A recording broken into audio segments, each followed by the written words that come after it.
in order to moderate the speeches and to give a chance to the audience, I'd like now to give the floor to Mr. Haytham Nassar, ثم Ms. Sahar Talat Mustafa, followed by Mr. Hani Tawfiq, and then Captain Sameh Hifni, and then we can open the floor for questions.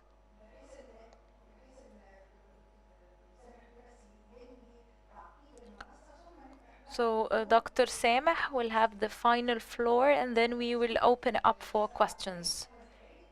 So from 7 to 5 minutes is the time I'll given to each speaker. Thank you so much, Dr. Adla. I will not add much to what Mr. Hani said. I just want to focus on a number of points to enrich the discussion. I have a request from Ms. Sahar and Dr. Abla. We should include the tourism road map in this study relevant or on opening Egyptian skies, and Ms. Sahar can lobby for that in the Egyptian parliament. That would be great, because the effort exerted by the Egyptian Center is really outstanding, and I want to thank Dr. Abla and her team for the strenuous efforts they exerted in these two studies on the tourism and aviation ones. And I want to remind everyone, in myself included, is that the main purpose is to maximize state revenues, because we want our country to be better. So it would be really unfair in this discussion to only consider the recent period, because starting from 2011 and up till today, we only took baby steps.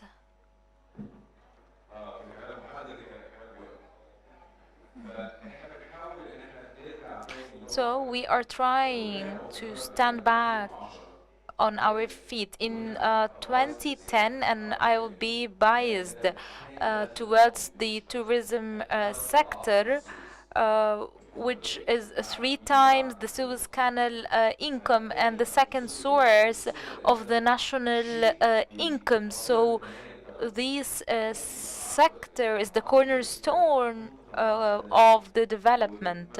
Many other sectors provide services without which tourism cannot operate. That's why we should have a comprehensive approach. And we tackle many challenges here. You refer to Taba Airport because there was no tourist or no air traffic, but before that it was really a success story. And we have an issue with marketing, even when it comes to Cairo International Airport. We did not make use of the full capacity of Cairo International Airport, and we will not be doing Cairo Airport justice if we open other airports without operating on the full capacity and providing much support to this airport. The study we're referring to today will help tourism, will help the country, will also help aviation and all the companies working there, allowing them to compete. And of course, competition makes you develop yourself. And I want to go back to the discussions we had, charter flights role in the countries, and how can we market these kind of flights. We lost much of the tourism sector, and that went to the United Arab Emirates. And in the media, we do not tackle this issue objectively and in quantitative manners. Tourists that used to pay $50 here go to Ras Al Khaimah and they pay $150. So, how to manage the tools and resources you have professionally according to a clearly defined plan. We need to communicate all the state entities, the aviation sector, the tourism sector can come up with much better end results. But if each sector works on an isolated island, then we will not be able to come up with any substantial result. And I want to remind you with what happens in the Japanese market. And 12% of the cultural tourism come from Japan. So when we all of a sudden decide to stop the flight, we do not communicate with other stakeholders. So when these flights regain, people there will be reluctant to come back again. So, of course, there are a number of positive aspects that will help the country, including all the sectors, provided that we conduct a well designed study bringing together all the different stakeholders, not only tourism and aviation, but economists, finance officers, because Egypt Air, at the end of the day,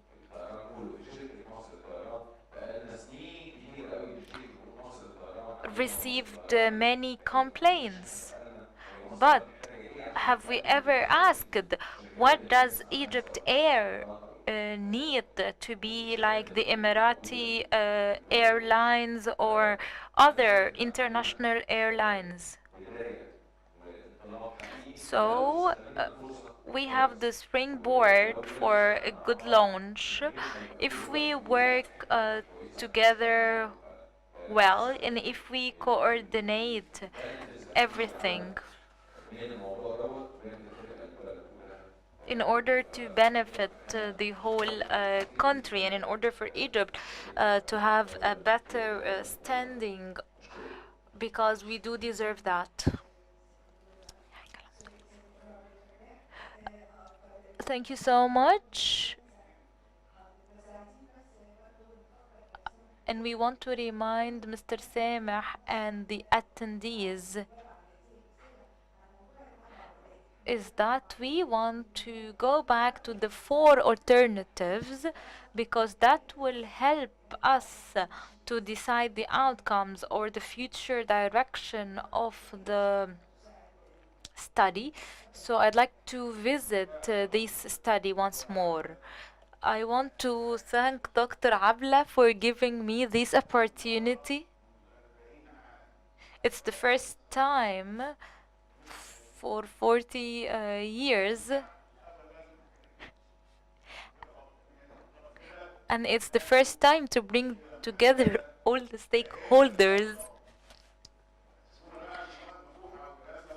So let us forget about the names open skies or liberation. We are speaking here of the Egyptian economy.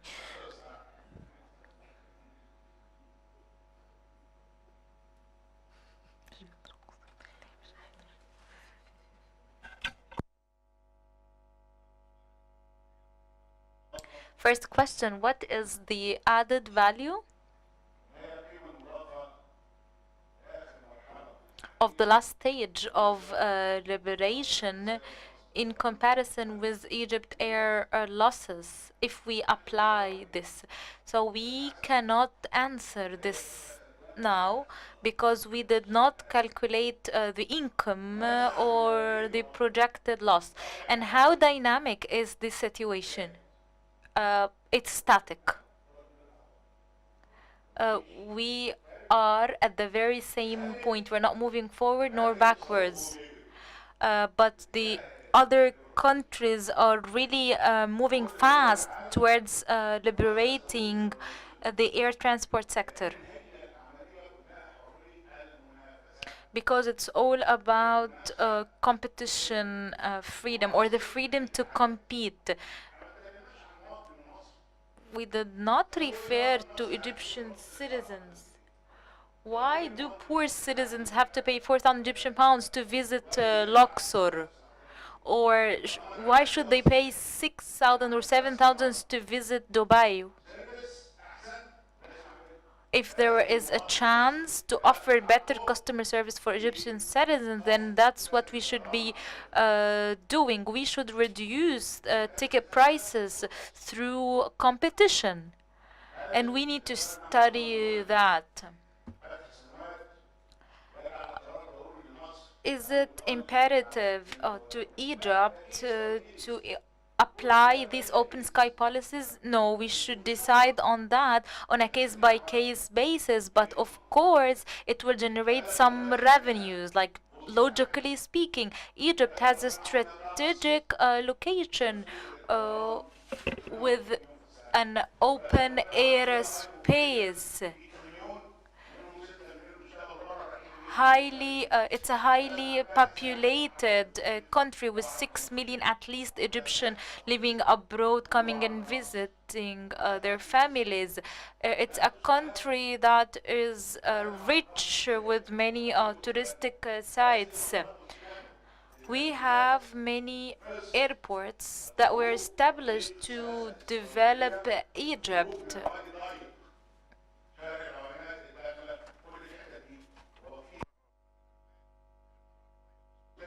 Will a businessman drive for 3 days to go to Sharq El Awainat? Of course not. They need a flight to take them there.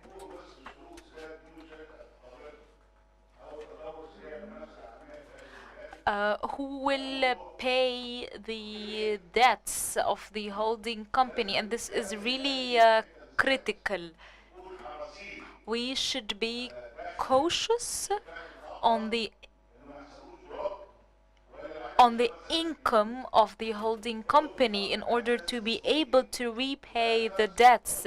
We need economists and banking experts to study the debts, the impact, the timeline.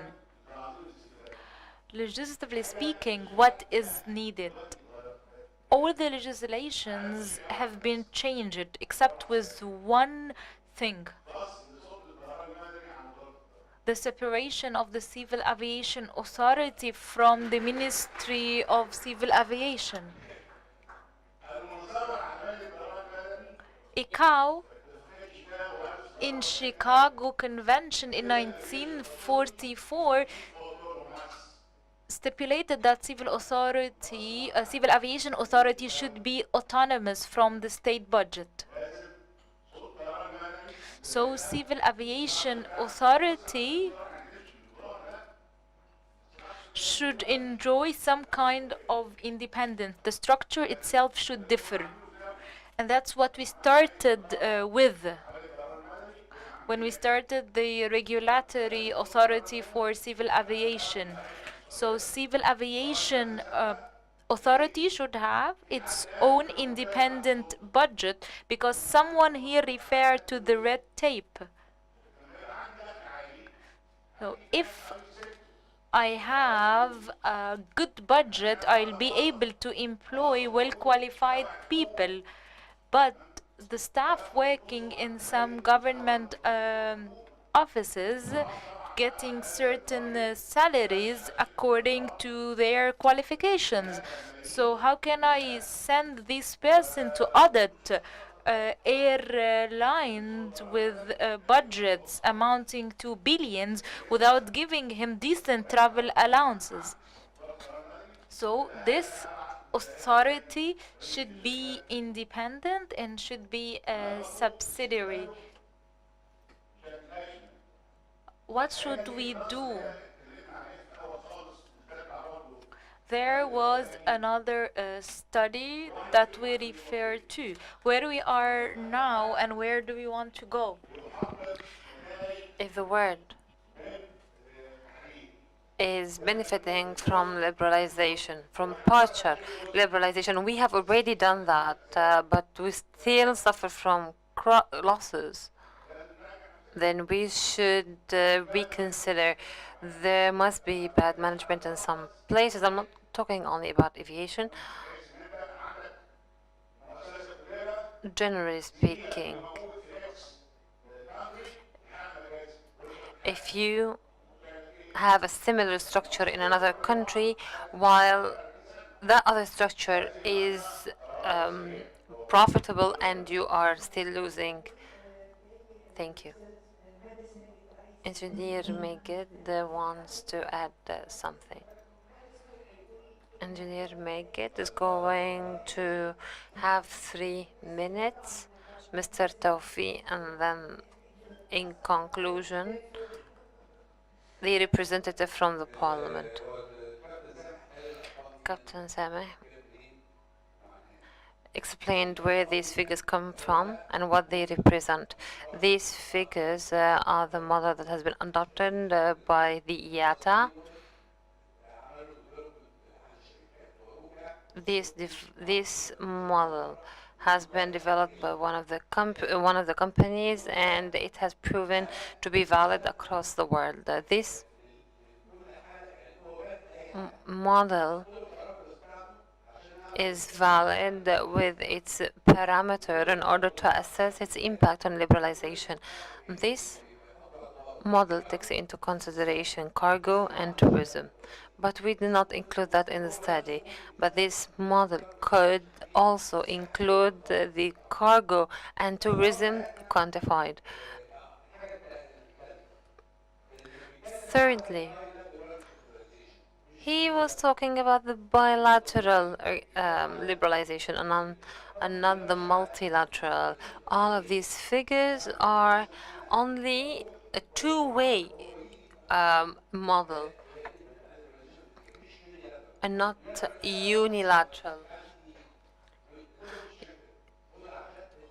The model is constructed or devised for bilateral patterns, and accordingly, if we wanted to conduct a cost-benefit analysis, the IATA is going to recommend the model. We used 16% as for the growth, which is less than the one in the model, in order to see the potential. But we rolled it out across the whole market. So I think that this part of the model could be altered. The figures used for this model were projections. Despite the fact that 2016, due to the huge drop in tourism,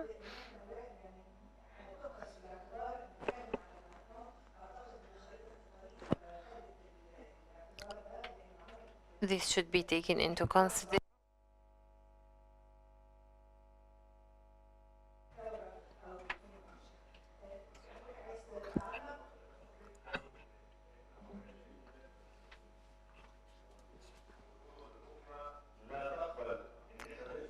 Other countries do not accept any bilateral liberalization agreement that are imposed upon them. The models that we see are not matching our case. We took a unilateral decision in order to liberalize the airports and the skies of all the coastal airports, but in all international gatherings, they said that it is a unilateral decision, and they refused to impose these conditions bilaterally. That's why we said that Egypt's case is unique.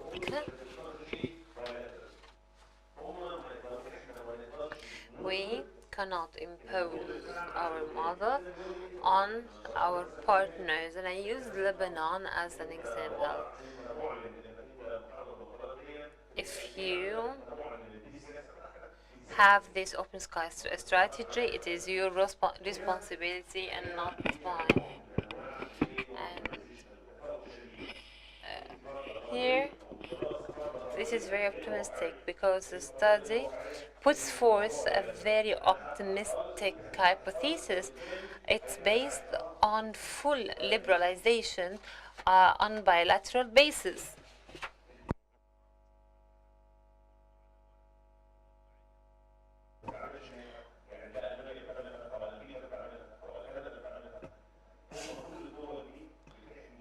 All the countries protect their national carriers, particularly for the GCC carriers. All of their national carriers have if you sit on the board of governors in IATA, you'll find that all the companies reject the unfair competition that the GCC companies are not competing fairly. They claim they claim that these carriers have a privilege or because they monopolize them and they enjoy preferential prices. That's why we cannot compete with them. And I believe that the ECES um, trend to have a technical person from the Ministry of Aviation on the team conducting the study is going to be an added value.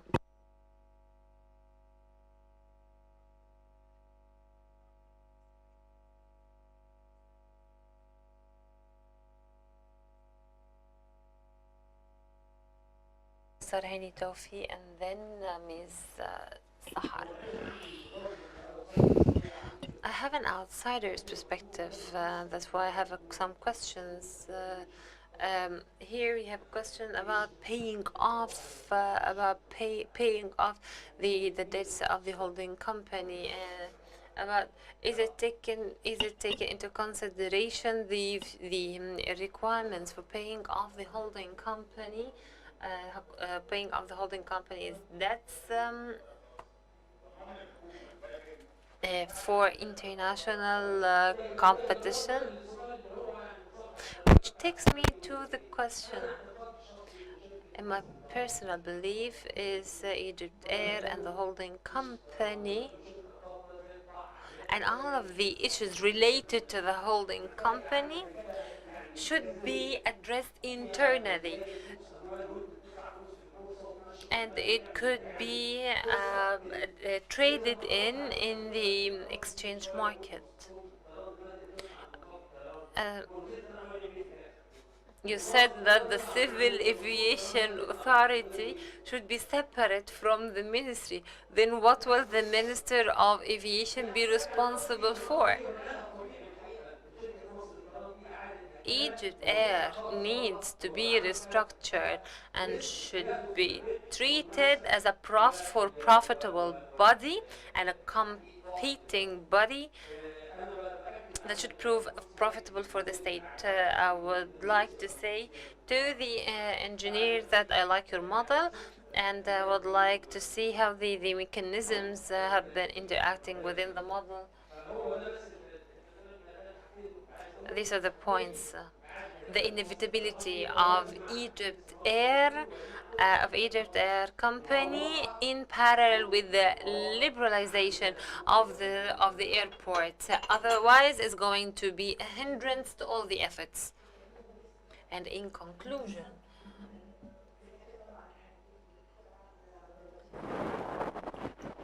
with the last speaker, before Dr. Abla concludes,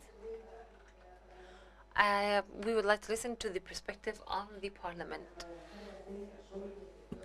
I'd like to re-offer my thanks to the ECES and to you, Dr. Abla. I feel the efforts made in this session, but also I feel the brainstorming Rather than answering the question, I believe that there is still much information missing to be able to answer such questions. And I hope to have people from different expertise or different backgrounds, from the antiquities and from tourism. While I was in Ireland, we had an audience with the Prime Minister, and once he stepped in, he said, "Congratulations on your last discovery in Sawn al-Hagar in Sharqiya." Uh, I think that many people here will have no idea about that latest antiquities discovery. We have a very unique tourism sector, but we need a lot of services, and we need to provide the appropriate treatment. So I hope that to have a technical team of professionals to be able to pinpoint the problems. The tourism officers you talked about, I believe that the tourism officers are a necessity, but not in its current form. They should be assessed based on the performance, and I should check the feedback on them. Or else they should be restructured. It's not about the number of offices, rather about the return. So I'm waiting for the next meeting, and I am willing to provide whatever services from the Parliament.